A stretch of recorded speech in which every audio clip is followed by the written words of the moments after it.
Hey, what's going on YouTube? Today I'm going to show you my Magicka Warden beginner build for this Ending Tides DLC patch. As a part of the beginner setup series, I'll be focusing on a starting rotation gear that are all easily accessible. For the sake of this theme and to be as new player friendly as possible, I'll be avoiding mythics, arena weapons, trial, or dungeon gear. Furthermore, the rotation for many classes will be simplified. This build is capable of pulling over 80k on the parse dummy and is viable for most starting group content. The build specializes in normal group content such as trials, vet dungeons, and group arenas. This build can work in Overland, but is not specifically designed for it. Furthermore, I'll be going over some ideas and tips to further progress yourself into mid and end game. Just a quick note, although hybrid builds are some of the strongest builds right now, I'll be focusing on a more traditional setup that either focuses on Magicka or stamina.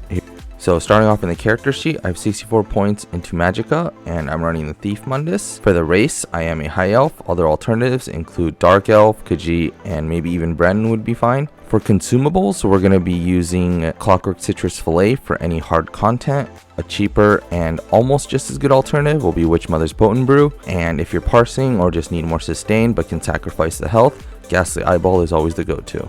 Moving on to potions. So for potions, we're just going to be running standard Essence of Spell Power. Essence of Spell Power is important in that it gives access to 3 major buffs that are important for Magicka DPS. These include Major Sorcery, Major Prophecy, and Major Intellect. Please keep in mind that these potions do cost a bit to make and or buy, so make sure you have 3 points in medicinal use located from the alchemy skill line to make sure you benefit from the potions for the full duration. So for CP, we're going to be running Fighting Finesse, Master at Arms, Deadly Aim, and Backstabber. For the red tree, we're going to be running Fortified, Balanced Vitality, Rejuvenation, and Siphoning Spells. Beginner series, I decided to change the gear set a little bit. We're going to be running Julianos 5-piece with Hunning's 5-piece and 2-piece Night Mother. So breaking it down, we're going to start off with 2 daggers of Julianos. Main hand is Nirnhoned and offhand is charged. If you don't have access to Nirnhoned, you can just make that either charged or precise. It doesn't make too big of a difference. Make sure you have Nirnhoned in the main hand slot and poison damage enchant. Offhand is going to be charged with a flame damage enchant. On the back bar, we're running an Inferno Staff of Julianos infused with an increased weapon and spell damage enchant. For the head and shoulders, we're going to be running 2 pieces of Night Mother, both in medium with Max Mag traded in Divines. And for the body, we have 5 pieces of Hunning's Rage, all crafted in light with Max Mag glyphs traded in Divines. And for jewelry, we're going to be running 3 pieces of Julianos jewelry, all with Bloodthirsty, all pieces of jewelry with spell damage glyphs. Moving on to skills, we're going to be running Subterranean Assault, Screaming Cliff Racer, Fetcher Infection, Barbed Trap, Camouflaged Hunter, Eternal Guardian as our ultimate, Winter's Revenge, Unstable Wall of Fire, Scalding Rune, Degeneration, Blue Betty, and Eternal Guardian as our ultimate. So for a basic rotation, you want to start off with a Subterranean Assault, Winter's Revenge, Unstable Wall of Fire, Scalding Rune, Degeneration, and Blue Betty. These are all of your back bar dots.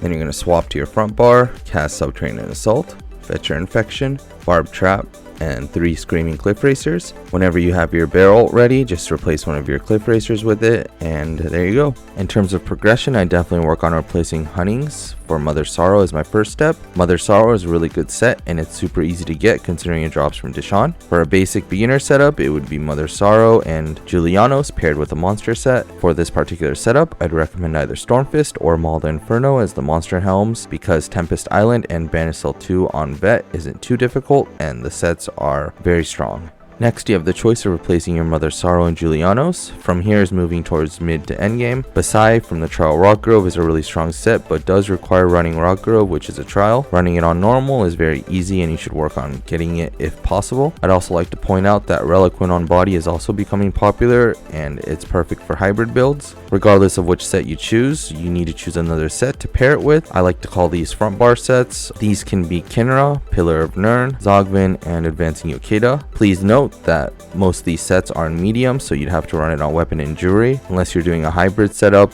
then you can run it on the body, but I definitely recommend running these, especially for traditional setup, on your jewelry and weapons. From this list, I think Kinra is the best option, granted you're able to keep the stacks. Kinra comes from the dungeon Black Drake Villa, Pillar of Nirn comes from Falkreath Hold, Advancing Yokeda comes from Hellraw Citadel, the Trial, and Zovgan comes from Frostvault. I'd also like to mention that Zovgan is unique in that it allows us to run a different skill instead of trap, freeing up a bar slot. Next is the Mythic route and Maelstrom Arena weapon. For Maelstrom Arena weapon, getting an Inferno staff on the back bar is probably the best choice, unless, as I said earlier, you're going for a hybrid build. Then in that case, Great Sword would probably work better. Mythics is kind of a pain to get, but they are some of the strongest items in the game. If you are going to be running a Mythic, I'd go for a one piece Slime Crawl Monster Helm paired with Harpooner's Wading Kilt as the Mythic. Harpooner's is viable for most content and is best in slot for that content. A good alternative will always be Death Dealer's Fate, and I also like to include that if you're doing solo content, Ring of the Pale Order is such a lifesaver. For monster helms, if you want to skip the Mythic route, we have a few options, but Stormfist, Kjarnar, and Maul Inferno are my personal picks, and I think that wraps it up. So first off, if you don't like running daggers, you can always run an Inferno staff instead of daggers on your front bar. Keep in mind, daggers do have higher DPS, but it's not applicable for every situation. There's also a set called Diamond's Victory, which is really good on Mag Wardens. I was playing around with it a little bit, but with a super easy static rotation, it wasn't doing that much more damage, so I just kept Huntings and Julianos just for consistency's sake. But I've heard and seen people have great success with that set, so you might want to look into it as well. That set can be kind of complicated because certain skills activate certain things and you want to keep the uptime as high as possible. That wraps up the build explanation section of this portion. As always, thank you for watching my video. If you have any questions or comments, feel free to leave them in the comment section below. Come join our Discord, by the way,